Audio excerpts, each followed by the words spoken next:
Hello, I'm Elizabeth McQueen, and today I have the honor of introducing Kelsi Cowles. Now, if you don't know who I'm talking about, perhaps you know Kelsi as Kelsi Cowles. Hate to break it to you, that is unfortunately not correct. And confession, I mispronounced it too. I was horrified to find out senior year that I had been mispronouncing my classmate's name for 3 years straight. When I asked Kelsi why she never corrected anyone, she simply explained that she didn't want to confront anybody and make them feel uncomfortable.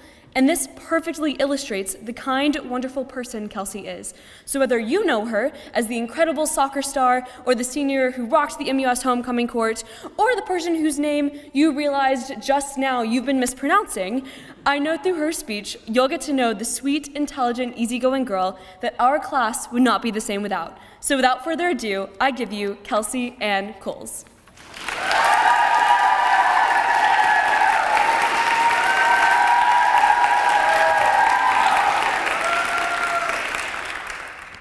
On August 24th, 2010, I was gifted my first pet, a caterpillar.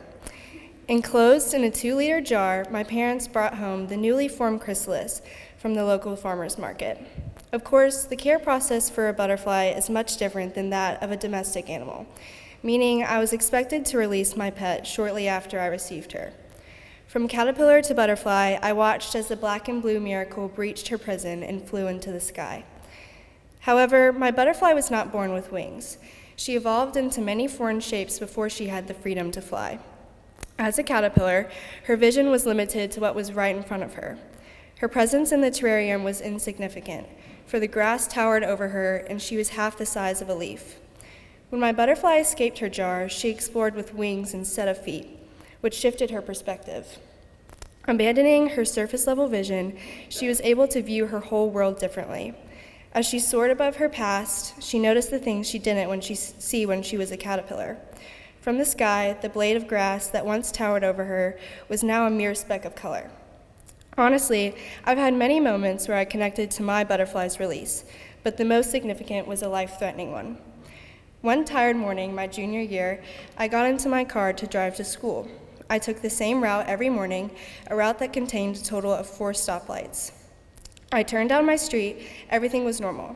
I approached the first light with the red pickup truck next to me in the turn lane. The light turned green. I thought the coast was clear, but instead I found myself slamming on my brakes in the middle of the intersection.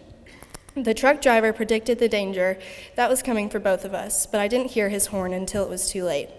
The car careened through the red light, but I remember the scene in slow motion.